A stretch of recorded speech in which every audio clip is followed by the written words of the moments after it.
Assalamualaikum warahmatullahi wabarakatuh. A'udzubillahi minasyaitonir rajim. Bismillahirrahmanirrahim. Rabbi shrah li sadri wa yassir li amri wahlul 'uqdatam min lisani yafqahu qawli. Rabbi zidna ilma warzuqna fahma. Rabbi nasta'inu ala umuri dunya wa din wa salatu wassalamu ala asrafil anbiya'i wal mursalin wa ala alihi wa ashabihi ajma'in amma ba'du. Allahumma salli ala Muhammad wa ala ali Muhammad alhamdulillahirabbil alamin. Pendengar yang dirahmati Allah, apabila telah diketahui bahwa meminta-minta hanya dibenarkan dalam keadaan terpaksa karena satu kebutuhan yang darurat, maka harus kita pahami bahwa kebutuhan itu terdapat 4 peringkat. Pertama,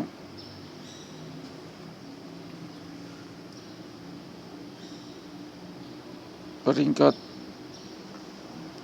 ittirar, yaitu kebutuhan yang vital. Kedua adalah kebutuhan besar tetapi kurang vital. Ketiga adalah kebutuhan biasa, dan keempat adalah tidak ada kebutuhan. Contoh dari peringkat pertama, ittirar, misalnya orang yang menderita kelaparan atau menderita penyakit gawat sehingga dikhawatirkan akan menemui kebinasaan atau meninggal dunia akibat penderitaan itu. Atau orang yang tidak memiliki pakaian sehingga tidak dapat menutup aurat, maka orang yang demikian dibenarkan untuk meminta-minta dengan syarat sebagai berikut. 1. Benda yang hendak dia minta mestilah benda yang halal. 2. Orang yang diminta memberikan dengan sukarela. 3. Orang yang meminta adalah orang yang lemah dan tidak mampu mencari nafkah. Jika dia orang yang kuat dan mampu mencari nafkah, mampu bekerja, maka dengan perbuatan meminta-minta kepada orang lain, dia dapat dianggap orang yang tidak berguna. Akan tetapi apabila dia seorang pelajar yang memerlukan waktunya dalam kesibukan mencari ilmu, tidaklah mengapa. Dia boleh meminta kebutuhannya. Ataupun seorang ustadz yang dengan kegigihannya, keistiqomahannya, tiap saat dakwah tablik, maka dia diperbolehkan. Peringkat keempat, tidak adanya kebutuhan. Apabila orang itu meminta sesuatu yang ia sudah milikinya, misalnya ia minta pakaian sedangkan ia telah memiliki pakaian yang mencukupi keperluan, maka haram baginya untuk meminta-minta. Kedua peringkat ini, yaitu peringkat pertama dan keempat, adalah bertentangan di antara keduanya. Ada 2 peringkat, yaitu keperluan yang besar tetapi kurang mendesak dan keperluan biasa. Keperluan besar umpamanya orang itu sakit dan tidak memiliki uang untuk membeli obat, tetapi penyakitnya tidak terlalu parah atau dianggap tidak akan membahayakan, menyebabkan kebinasaan atau meninggal dunia, wafat. Atau orang yang memiliki pakaian tetapi tidak mencukupi untuk mengatasi udara dingin. Pada peringkat ini masih dibenarkan minta-minta, tetapi yang lebih baik adalah tidak meminta. Bagi orang yang demikian, apabila meminta, tidak boleh disifatkan dengan perbuatan haram atau makruh, tetapi hanya khilaful aula, bertentangan dengan keutamaan.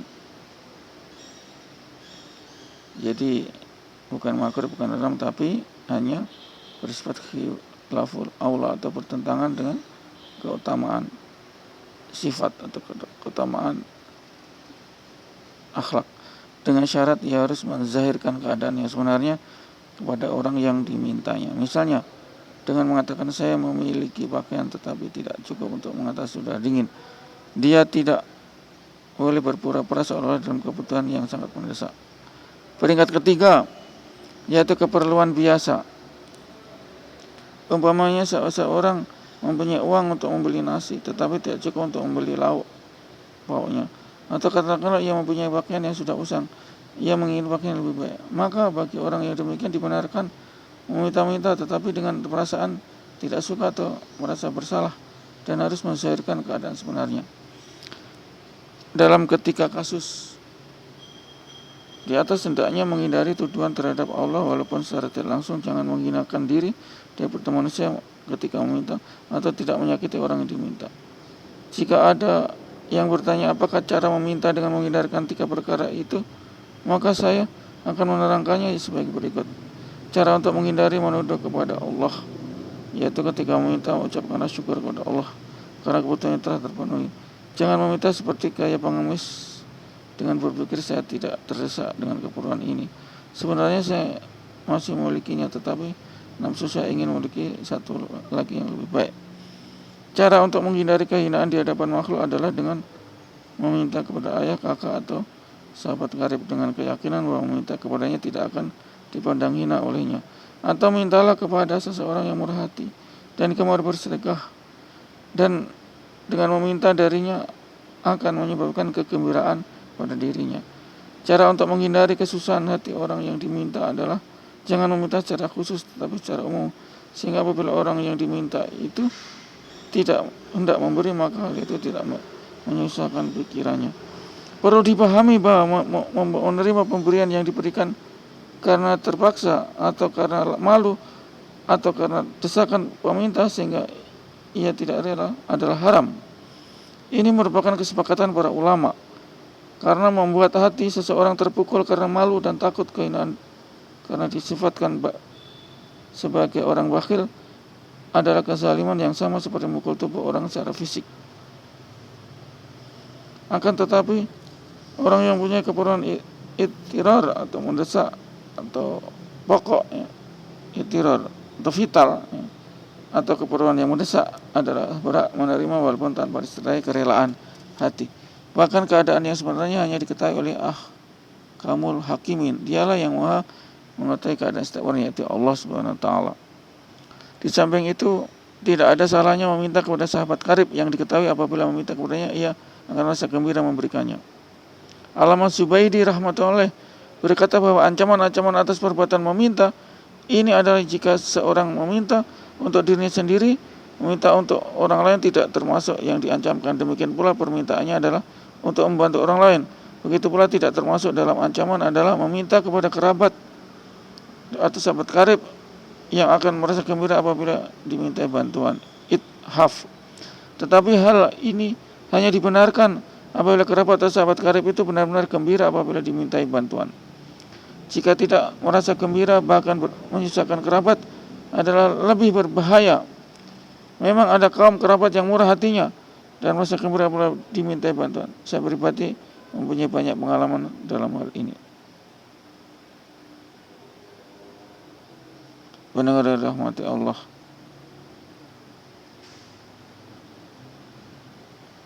Al-Imam Zubaydi rahmatullah menuliskan bahwa apabila seseorang meminta untuk orang lain, maka perbuatan seperti itu tidak termasuk dalam ancaman atau diperingatkan. Hal ini dapat dibuktikan dengan hadis pada bab pertama mengenai simpati dan membantu orang lain yang dapat dijadikan dalil terhadap perbuatan ini. Begitu pula kesibukan untuk mencari ilmu agama adalah lebih penting dibandingkan keselamatan dari kehinaan karena minta-minta dari orang lain. Tidak patut bagi mencari ilmu untuk mengambil kesibukan lain walaupun terpaksa menahan kehinaan karena minta-minta. Mula Al-Qari rahmatullah menukilkan bahwa jika seseorang itu mampu mencari nafkah namun karena kesibukannya dalam mencari ilmu dia tidak dapat berbuat demikian, maka halal baginya menerima zakat dan sedekah nafil atau sunnah dari orang lain. Sedangkan bagi orang yang mampu mencari nafkah tetapi tidak mencarinya karena kesibukan dalam ibadah nafil, tidak dibenarkan menerima zakat, tetapi boleh meminta sedekah nafil dari seseorang, namun hukumnya makruh. Jika sekiranya ada satu rombongan serta berjamaah sibuk untuk islah, memperbaiki diri dan tazkiyah, mensucikan batin, maka lebih baik mereka menunjuk seorang agar menyediakan makanan dan pakaian bagi mereka sekalian. Al-Mirqat. Kesibukan dalam ilmu agama, baik ilmu zahir maupun ilmu batin, adalah perkara yang tidak ternilai. Orang-orang yang terlibat dalam kesibukan ini tidak pantas mengambil kesibukan lain hanya karena dikhawatirkan terhadap celaan orang-orang bodoh dan tolol yang tidak mempunyai kepahaman yang benar, yang bisanya hanya mencaci dan mengkritik. Jika dia mengambil kesibukan lain seperti mencari nafkah bersamaan dengan kesibukan mencari ilmu, maka ini dapat merusak tatanan nilai yang amat berharga itu. hanya karena dia mempedulikan ucapan orang-orang yang bodoh. Tidak ada seorang ahli ilmu pun yang pernah dibiarkan tanpa dimaki dan dicaci oleh orang-orang bodoh. Tidak pula seorang pun dari kalangan anbiya atau nabi-nabi. Di masa ini terdapat pandangan yang tidak benar yang mulai berkembang seperti wabah penyakit, yaitu pandangan bahwa ahli ilmu agama perlu mempelajari ilmu dunia seperti perdagangan atau kerajinan tangan atau mencari mata pencaharian. Ahli-ahli ilmu pun mulai terbujuk disebabkan kritikan para ahli dunia yang mementingkan perkara ini. Kurikulum di madrasah-madrasah juga memberi ruang bagi pelajaran ini. Sebenarnya hal ini dapat menyebabkan kerugian besar bagi ilmu agama. Contoh, beberapa orang nenek moyang kita yang telah berkhidmat kepada ilmu agama sambil mencari mata pencaharian yang berdagang atau membuat kerajinan tangan dan lain-lain telah disebut-sebut sebagai dalil untuk mendukung pendirian ini. Sudah tentu jika Allah SWT memberi taufik untuk berbuat demikian, maka itu adalah lebih baik. Tetapi kekuatan manusia dan suasana di sekeliling kita tidak mendukung untuk melakukan hal kesibukan dengan secara bersamaan. Lain pula sifat tamak dan nafsu kita serta cinta kepada dunia tidak mendukung bagi kita untuk memberi perhatian yang lebih kepada ilmu dan agama dibandingkan dengan perhatian kepada harta. Mungkin saat-saat awal kita dapat melakukannya serentak bersamaan antara ilmu dan bekerja. Namun lama-kelamaan kesibukan kepada harta akan mengalahkan perhatian kita kepada ilmu agama. Hal ini sudah banyak terbukti. Imam Al-Ghazali rahmatullah telah menulis 10 adab untuk mencari ilmu. Salah satu daripadanya beliau menulis adab yang keempat ialah kurangi kesibukan dunia. Jika mungkin pergilah jauh dari keluarga atau jauh dari negara asal, sebab hubungan yang menyebabkan banyak kesibukan dunia dapat memalingkan perhatian manusia dari tujuan yang sebenarnya. Allah SWT tidak menjadikan manusia menyeduh hati dalam dadanya. Yang satu bertumpu pada ilmu dan yang satu bertumpu pada kesibukan dunia, cari atau bekerja. Ini adalah isyarat ayat Al-Quran sebagai berikut. Ma ja'alallahu lirajulin min qalbaini fil jawfi. Allah tidak sekali-kali menjadikan seorang menyeduh hati dalam rongga dadanya. Al-Ahzab ayat 4. Semakin banyak kita menyibukkan pikiran dan perhatikan kepada hal-hal yang lain, akan semakin jauh ketinggalan dalam hakikat ilmu. Ilmu agama akan memberikan sedikit bagian daripadanya. Hanya apabila kita menyerahkan diri belat-belat kepadanya. Pemikiran dan perhatian kepada berbagai hal ini di samping ilmu adalah ibarat pipa yang bocor, sehingga airnya berhamburan ke sana kemari. Dan sedikit saja yang sempat ke tempat yang dituju. Tetapi perlu diingat bahwa pangan dan sedekah jangan dijadikan tujuan. Ilmu sajalah yang harus menjadi sasaran. Imam Al-Ghazali rahmatullahi telah banyak membicarakan ancaman-ancaman bagi ulama su'a, ulama rusak. Kesimpulannya ia menulis bahwa ulama yang mencari dunia adalah lebih hina dan jahat di akhirat. Dia akan mendapat azab yang lebih pedih daripada orang-orang jahil. Ulama yang berhasil hanyalah ulama akhirat. Ada beberapa ciri ulama akhirat. Pertama, dia tidak bertujuan mencari dunia dengan ilmunya. Sekurang-kurangnya bagi seorang ulama ialah ia senantiasa membayangkan bahwa dunia adalah hina, penipu, busuk dan akan membawa kepada kehancuran. Sedang akhirat adalah besar, kekal, abadi, penuh dengan nikmat-nikmat yang kekal. Kemuliaan dan keindahan yang diperoleh di akhirat tidak akan pernah berakhir. Dia menyadari bahwa dunia dan akhirat seperti dua orang istri yang memiliki suami yang sama. Jika salah satu dilayani, maka yang lain akan cemburu dan marah. Dia memahami juga bahwa dunia dan akhirat adalah ibarat dua sisi timbangan dalam satu neraca. Apabila salah satu sisi berat dan turun ke bawah, maka sisi yang lain akan ringan dan naik ke atas. Siapa yang tidak memahami bahwa dunia adalah hina dan panas dibenci, ia adalah cacat akalnya dan tidak dapat digolong sebagai ulama. Hasan Basri rahmatullah berkata bahwa azab ulama adalah kematian hati. Kematian hati adalah mencari dunia dengan amalan akhirat, yaitu membuat kerja agama dengan tujuan mendapat dunia, na'udzubillah min dzalik, atau ceramah dibayar, ceramah mengharap amplop, na'udzubillah min dzalik. Kemudian mendirikan madrasah untuk mendapat bantuan dari luar negeri, dari Arab, Timur Tengah, na'udzubillah min dzalik, untuk memperkaya diri, untuk cari makan di situ, na'udzubillah min dzalik. Yahya bin Mu'adz rahmatullahi mengatakan bahwa kehebatan ilmu akan semakin lenyap apabila dijadikan asbab mencari dunia. Sa'id bin Musayyib rahmatullahi mengatakan bahwa apabila ia mendapati ulama di pintu seorang durhaka, maka pahamilah dia seorang pencuri.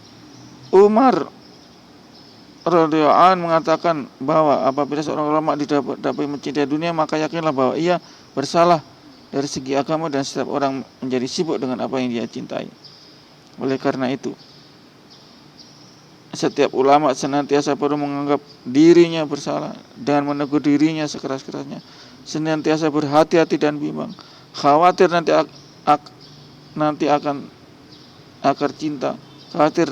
akar cinta dunia akan merupakan puncak segala dosa yang dapat mengambil ruang di dalam hatinya tanpa disadari.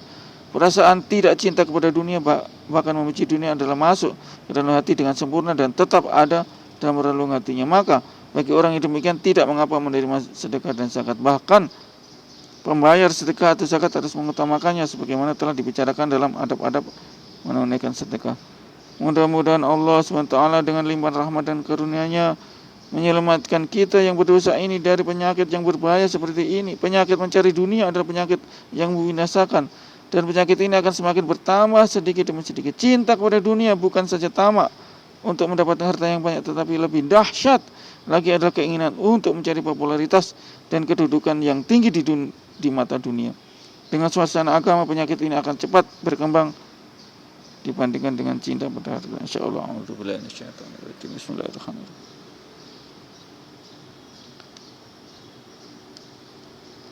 Hakim bin Isam rahmatullahi radhiyallahu anhu berkata bahwa ia telah meminta sesuatu dari Rasulullah pun memberikan. Ia meminta sekali lagi dan Rasulullah memberikan. Lalu bersabda, wahai Hakim, harta benda itu suatu perkara yang hijau dan manis, mendatangkan keindahan dalam hati dan pandangan. Siapa yang menerimanya dengan syakawah nafsu, yakni dengan keadaan istighna atau tidak berkeinginan, maka baginya akan diberi keberkahan.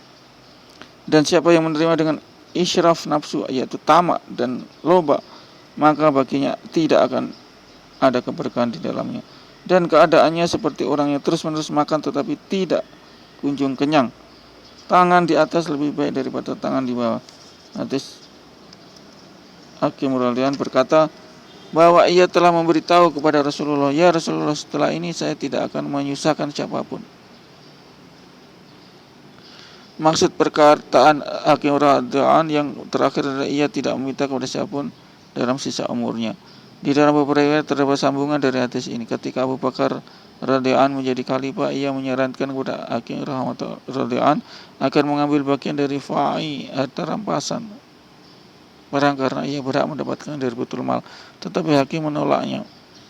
Demikian juga ketika zaman Khalifah Umar radhiyallahu anhu pun menyuruh agar ia mengambil haknya dari Baitul Mal, tetapi ia tetap menolaknya. Umar radhiyallahu meminta kepada banyak orang supaya menjadi saksi bahwa dirinya ingin memberikan hak itu kepada Hakim radhiyallahu anhu. Hakim radhiyallahu tidak mau menerima.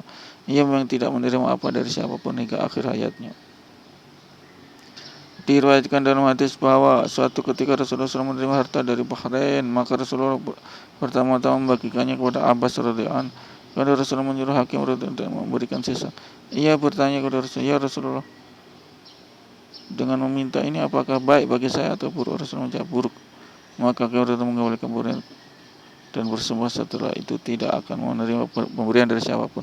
Kemudian ia berkata, ya Rasulullah, doakanlah supaya Allah memberikan keberkahan kepada saya. Maka Rasulullah SAW berdoa kepada Allah memberikan keberkahan, dan dalam pendapatannya dari hasil usaha tangannya sendiri. At-Targhib.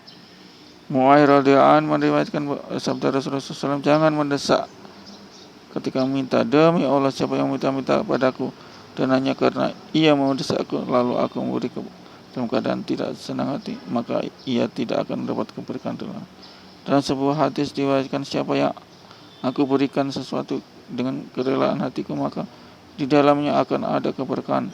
Dan siapa yang aku beri sesuatu karena tamak dalam permintaannya, dan aku memberikannya tanpa kerelaan, maka keadaannya akan seperti orang yang terus-menerus makan tetapi tidak kunjung kenyang. Ibnu Umar radhiyallahu anhu berkata bahwa Rasulullah SAW jangan mendesak ketika meminta. Siapa yang menerima sesuatu dengan cara mendesaknya ketika meminta, maka tidak akan memberi keberkahan di dalamnya. Ihya Ulumuddin. Dalam Al-Quran telah diberi peringatan mengenai perkara ini. Allah SWT berfirman, La yas'alunan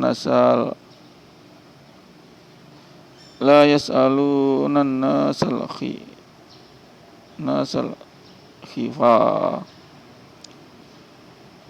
Mereka tidak meminta kepada manusia dengan mendesak. Aisyah radhiyallahu anha meriwayatkan bahwa Rasulullah harta adalah suatu perkara yang hijau dan manis. Siapa yang aku berikan harta kepadanya dengan perasaan rela dan yang menerima pun dalam keadaan baik sebagai penerima rezeki benar-benar berhajat, bukan yang berpura-pura membutuhkan, dan ia tidak tamak untuk menambah hartanya dengan meminta-minta, maka ia akan diberi keberkahan di dalamnya. Dan siapa yang aku berikan harta itu kepadanya dengan perasaan tidak rela dan dia tidak dalam keadaan yang baik sebagai penerima, dan dia menerima dengan perasaan tamak dan loba, maka dia tidak akan diberi keberkahan dalamnya. Targhib. Keberkahan adalah satu yang sangat besar dan tak ternilai harganya. Dengan adanya keberkahan, benda yang sedikit akan dapat menyempurnakan hajatnya. Kisah seperti ini telah dikemukakan sebelum, yaitu bagaimana satu mangkok susu dapat mengenyangkan orang-orang ahli syufah yang begitu banyak. Pada zaman sekarang pun banyak contohnya, walaupun tidak sehebat ketika pada zaman Rasulullah SAW. Kadang-kadang Allah SWT memberikan keberkahan yang begitu besar kepada suatu benda sehingga membuat orang menjadi heran. Sebaliknya, dengan tidak adanya keberkahan, benda yang banyak tidak akan mencukupi untuk memenuhi kebutuhan. Bahkan kebutuhannya akan semakin bertambah. Sebagaimana yang diibaratkan Rasulullah, yaitu seperti orang yang terus-menerus makan tetapi tidak kunjung kenyang. A'udzubillahi minasyaitonirrajim. Bismillahirrahmanirrahim. Subhanallah wa bihamdihi, subhanakallahumma wa bihamdika, asyhadu an la ilaha illa anta, astaghfiruka wa atubu ilaik. Assalamualaikum warahmatullahi wabarakatuh.